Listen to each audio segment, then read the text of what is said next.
This paper tries to give response to livability problems of the 20th century neighbourhoods in need of comprehensive rehabilitation, facing challenges posed by the international community such as sustainability, climate change and energy agencies, and focus primarily in the urban environments.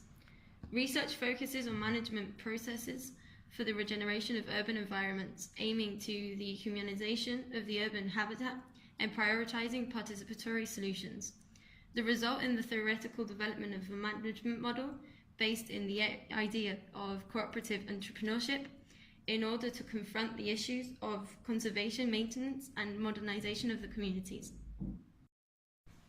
The project has proposed the implementation of a model of a neighbourhood cooperative in order to manage neighbourhoods' comprehensive rehabilitation, analysing the parallel benefits of its implementation and obtaining new and better services for its inhabitants. The idea of management associated to the cooperative model is understood from two different points of view. On the one hand, as a mechanism of rehabilitation and maintenance of the neighbourhood's buildings and spaces. On the other hand, the model constitutes a very suitable tool to enhance the solidarity between inhabitants, to obtain benefits and economic savings, to stimulate better understanding of the needs of others, share, communicate, collaborate, and to establish mechanisms for optimization and common management of daily community expenses, such as cleaning, transportation, or maintenance services. In parallel to the renewal and updating of residential buildings and public spaces, the neighbourhood cooperative model aims to create one platform able to promote the activation of life in disadvantaged neighbourhoods, generating both business and social fabrics, and building collaborative work networks that can help to solve employment and dwelling issues. The political administrative discussion and the current legal framework are clearly orientated towards meeting the European objectives of the 2020 horizon. In them, the consolidation of the low-carbon economy as the central axis necessarily translates referred to an urban scale into several measures to reduce emissions, improve energy efficiency, and incorporate renewable energies. The implementation process of these measures is extremely complex, since it implies a radical change in the way of operating for decades regarding to the models of city, infrastructures, energy, and mobility. Unfortunately, these strategic policies often collide head-on with the social-economic reality, particularly in the countries such as Spain, which has been badly hit by the financial crisis and an oversized housing sector. According to the National Statistics Institute data, the family income in 2013 fell by 2.3% compared to 2012. 22.2% of the Spanish population was at risk of poverty. 16.1% of Spanish families make ends meet with great difficulty. 42.4% of the households cannot handle unforeseen expenses, and 10.2% of the households had delays in payments related to housing.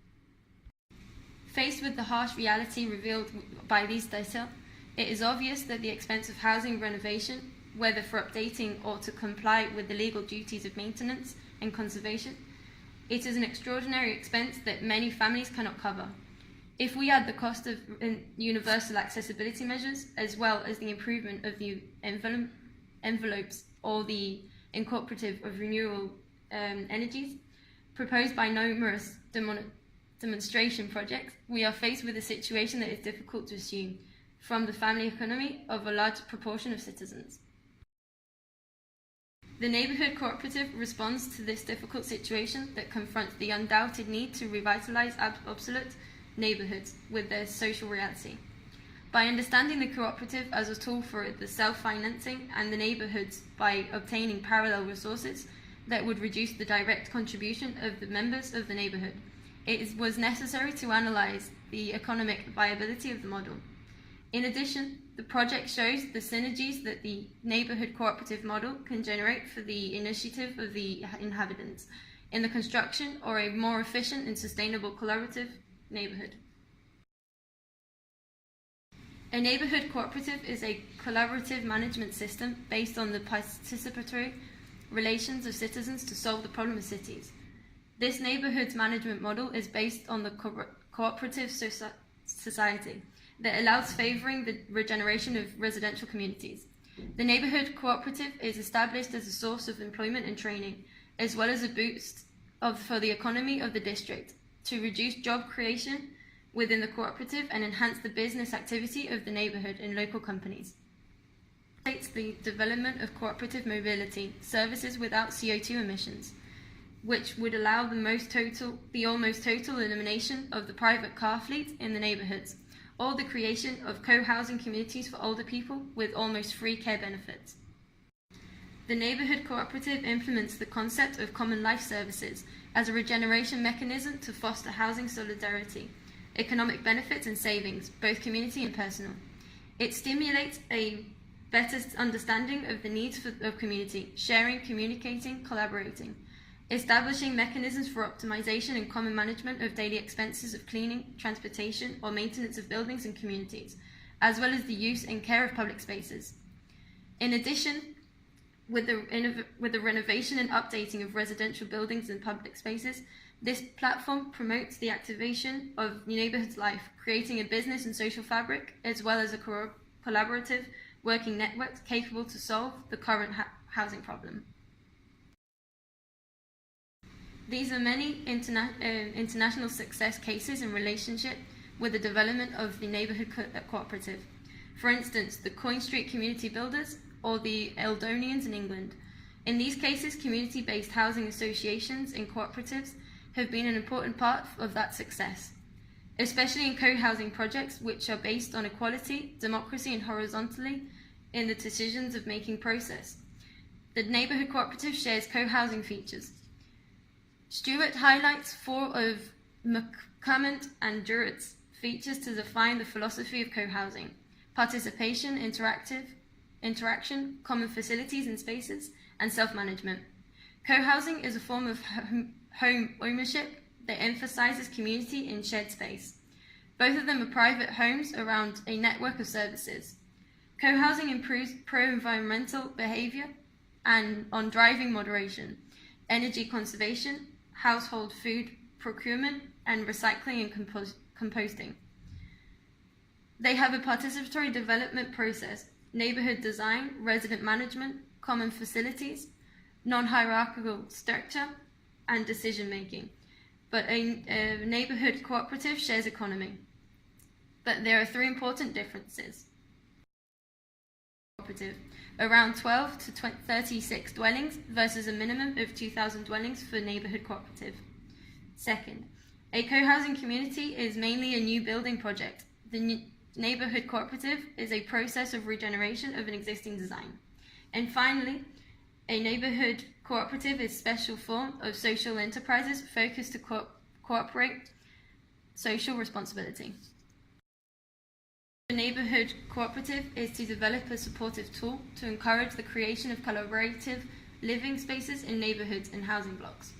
Mutual support networks and social fabric are established in order to create more sustainable communities, improving a better use of public-private areas, and sharing accessible houses.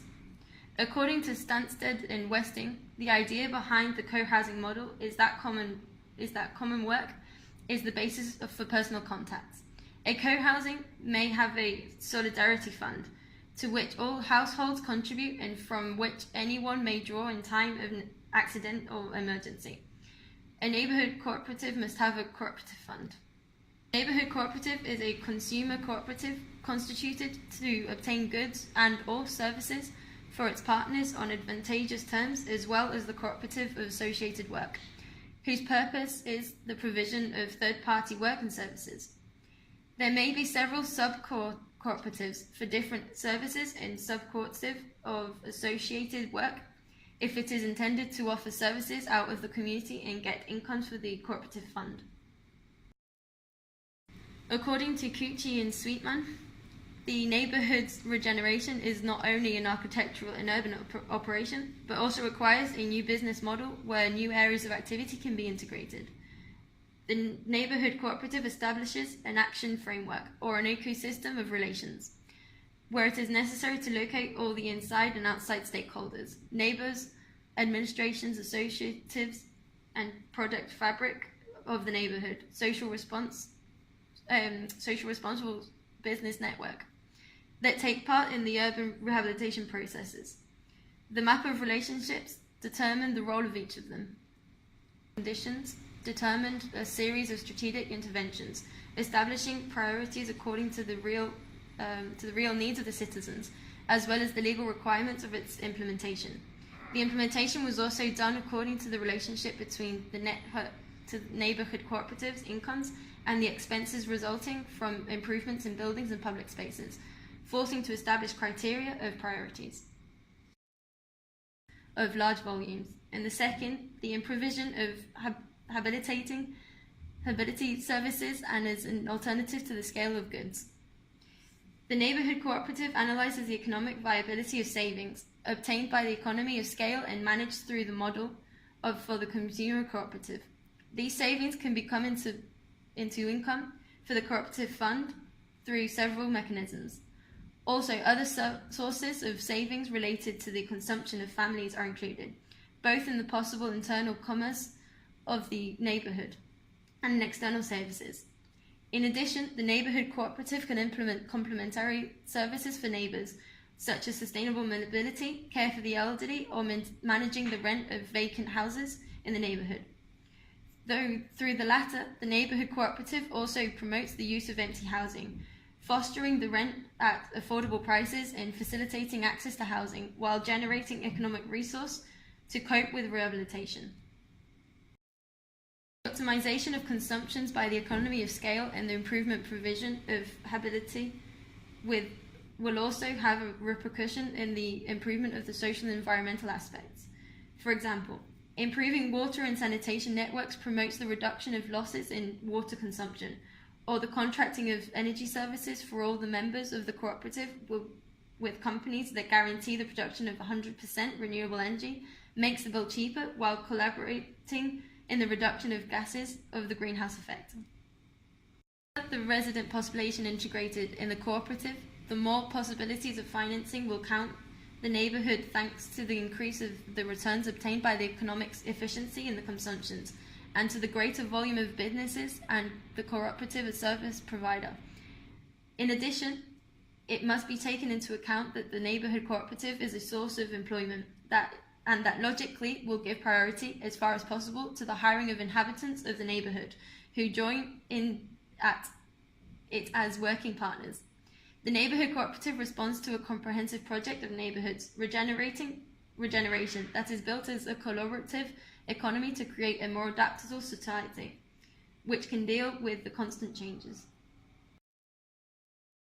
Starting from the original objective of rehabilitation and regeneration of neighbourhoods, the management platform proposed is not limited in time of the rehabilitation period.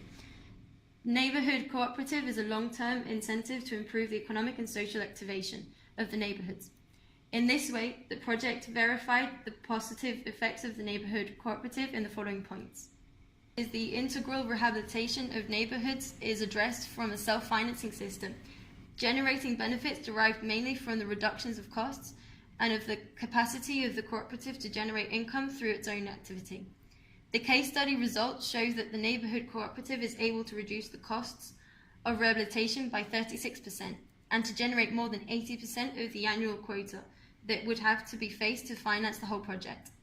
The second, it encourages companies that want to participate in the rehabilitation processes to comply with ISO 26,000 standards of cooperative social responsibility.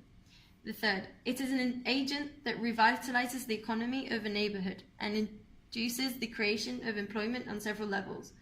At a first level, the collaborative work within the own cooperative is developed, besides the creation of jobs associated with the services directly managed by the cooperative. At a second level, the activity of the business's fabric, usually constituted by small companies, is strengthened since it foments the consumption of partners. At third level, for larger actions, the model prioritizes local companies that are able to adapt their business's formulas to the proposed service delivery model and that meet the social responsibility criteria mentioned. Finally, we can conclude that the implementation involves a wide range of stakeholders, but it is the complexity of its formulation and its implementation where its greatest advantages reside. More than a project, it is a process capable of giving rise to a sustained transformation in time, and at the same time generates resources, activity, and social relations, empowering citizens as the main architects of the transformation of the neighborhoods.